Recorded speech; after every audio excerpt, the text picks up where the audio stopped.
It's 6 a.m. in Israel, the 28th of February, 2026. Fighter jets roll to the runway. No fanfare, no press briefing. Just weapons loaded, engines spooling, and a final intelligence confirmation from Langley, Virginia. The message is short. Khamenei will be at the compound. The window is open. This is how they found him. To understand the operation, you have to understand the target. Ali Khamenei had ruled Iran since 1989. 35 years of absolute authority, supreme commander of the armed forces, final authority on nuclear decisions, the architect of Iran's proxy network Hezbollah in Lebanon, Hamas in Gaza, the Houthis in Yemen, and Shia militias across Iraq and Syria. Every US and Israeli strategic headache in the Middle East for 3 decades traced back to one office, his, and he knew he was being hunted. He had known for years. After Israel's 12-day war with Iran in June 2025, Khamenei became almost completely invisible. He moved into a private underground bunker in Tehran, a complex network of interlocking tunnels beneath the city. The bunker was so deep that its elevator alone took more than 5 minutes to reach the bottom. Senior Iranian officials who needed to meet him were blindfolded before being taken to his location. Even cabinet-level figures could not know where they were going. Khamenei posted defiant messages online. He taunted President Trump. He projected confidence.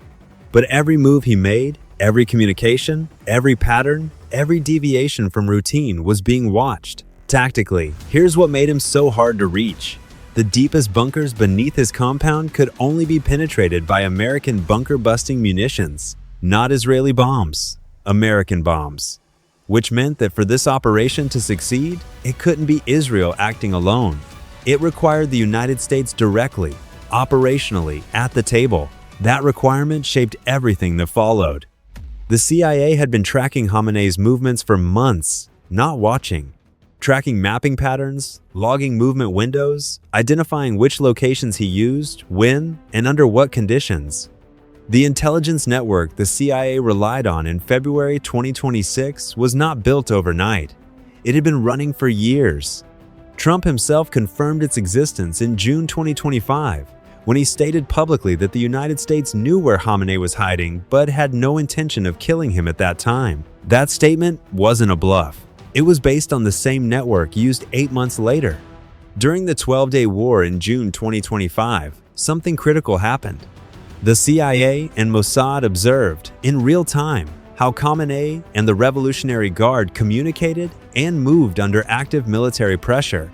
They learned which protocols the regime used, which secure lines were used for what, how the Supreme Leader's personal security detail adapted when under threat.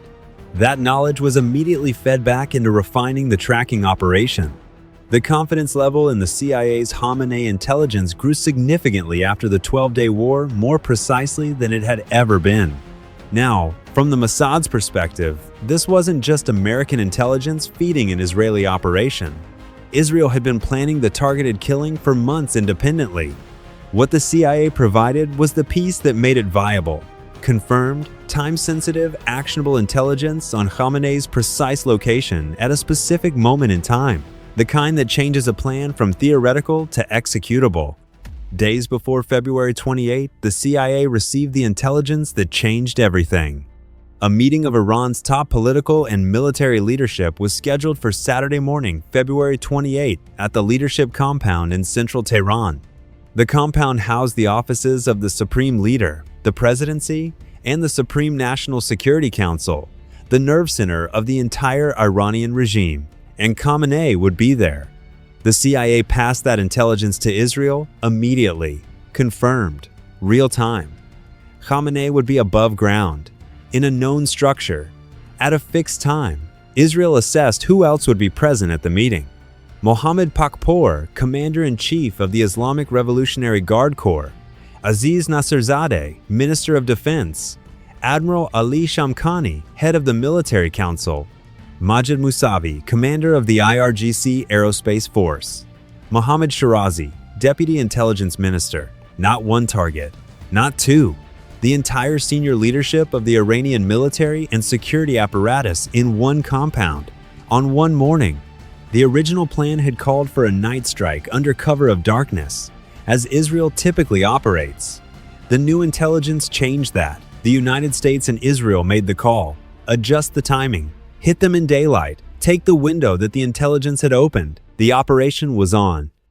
At 6 a.m. Israel time, fighter jets took off from Israeli air bases. The strike required relatively few aircraft, but every one of them was armed with long-range, precision-guided munitions weapons capable of flying hundreds of miles and hitting a specific room inside a specific building. 2 hours and 5 minutes after takeoff, at 9:40 a.m. Tehran time, the missiles arrived. 3 strikes, 3 locations, all within 60 seconds. Senior Iranian national security officials were in one building at the compound. Khamenei was in an adjacent structure. The precision wasn't accidental. It was the product of months of mapping which rooms, which buildings, and which movements corresponded to which targets. Satellite imagery showed black smoke rising from Khamenei's compound almost immediately. Videos circulating on Iranian social media showed stunned crowds watching the smoke column above what they recognized as the Supreme Leader's headquarters, some in disbelief, some in tears, some visibly celebrating in footage that was then suppressed by Iranian authorities. Iranian state media moved fast to contain the story. The Ministry of Foreign Affairs released a statement saying Khamenei was safe and sound. Iranian news agencies insisted he was alive and steadfast. The denials were repeated for hours. Then, early on March 1, Iranian state media confirmed what their own denials had been trying to prevent. Ayatollah Ali Khamenei was dead. The Iranian government declared 40 days of mourning, a 7-day national holiday. His daughter, son-in-law, grandchild, daughter-in-law, and wife Mansoureh, who died from injuries 2 days later, were all killed in the same strike. Zooming out to the bigger picture, this wasn't just one man. In addition to Khamenei, approximately 40 senior Iranian officials were killed in Operation Roaring Lion, known to American forces as Operation Epic Fury. Mohammad Pakpour, Commander-in-Chief of the entire Islamic Revolutionary Guard Corps, dead. Aziz Nasirzadeh, Iran's Minister of Defense, dead. Admiral Ali Shamkhani, head of Iran's military council, dead. The senior ranks of Iranian intelligence agencies, the men who ran the networks, recruited the assets, and directed the proxy operations across 4 countries, largely wiped out. U.S. forces struck hundreds of additional targets across Iran, Revolutionary Guard facilities, air defense systems, and 9 Iranian warships. 9 Iranian warships, the backbone of Iran's naval deterrence in the Gulf, gone before the smoke cleared in Tehran. The backbone of Iran's naval deterrence was gone before lunch, but the strategic significance of the opening 60 seconds cannot be overstated. Iran's command structure, the people who controlled nuclear decisions, military strategy, and regional deterrence, was decapitated in under a minute. Iran had no appointed successor. The position of Vice Supreme Leader was abolished in 1989. An interim leadership council was formed, but its authority over the Revolutionary Guard was immediately uncertain. Iran's top diplomat said a new supreme leader could be elected within days. Whether that new leader would inherit the same institutional authority, or whether the Guard would fill the vacuum, was the question that would define Iranian politics for months. Now, from the intelligence perspective, how does a man this paranoid, protected by this many layers of security, get found? The answer is patience, precision, and the 12-day war. Every time Khamenei moved under pressure, the CIA and Mossad were watching. Every time the Revolutionary Guard changed their protocols in response to perceived surveillance, they revealed something new. The 2025 conflict wasn't just a military event for Western intelligence, it was a live environment collection operation. Khamenei's instinct to go deeper underground, to increase security, to blind his own officials about his location actually narrowed the windows when he was accessible, but it also created patterns. Predictable behaviors repeated under stress become trackable behaviors. His decision to attend that February 28 meeting, above ground, at a fixed location at a known time, was the gap in the armor that months of intelligence work had been waiting for. Former Mossad official Oded Ilam put it simply, 60 seconds of action, backed by years of effort. The modern battlefield is determined not by weapons alone, but by data and timing.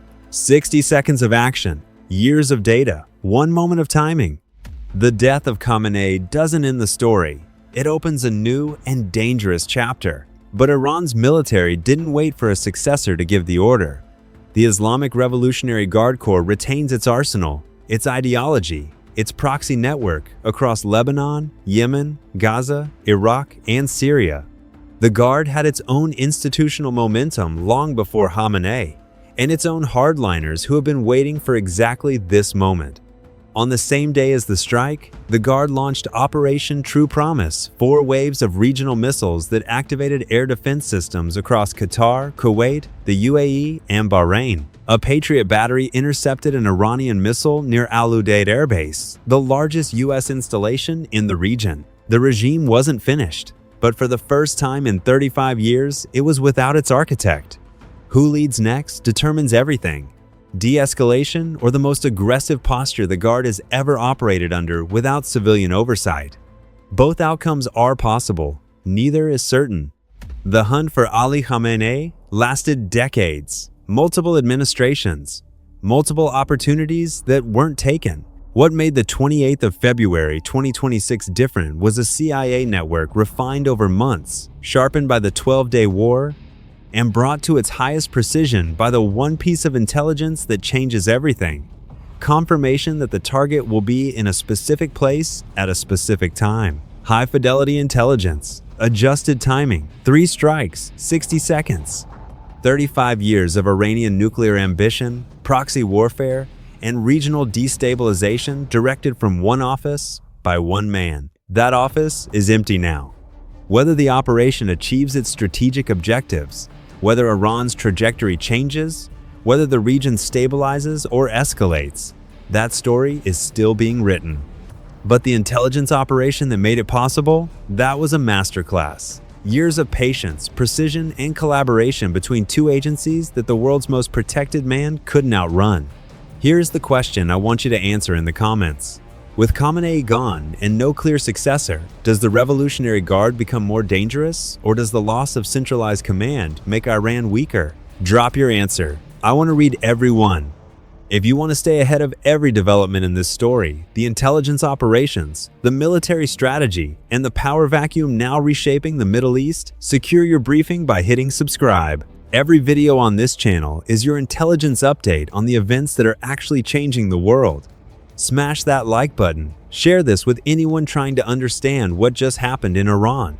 Thanks for watching Battlescope. Stay sharp, stay informed, and remember, in intelligence warfare, the most dangerous moment for any target is the day their own routine becomes predictable.